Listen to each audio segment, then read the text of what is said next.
ராசாத்தி என தொடத்தான் லேசாக விரல் படத்தான் ஆறாத காயம் எல்லாம் ஆறி போகுமே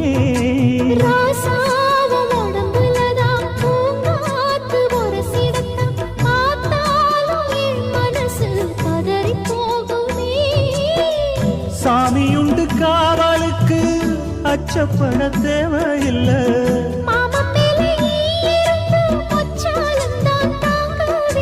கலையாத வாசம் நாம் கொண்டாடும் நேசம்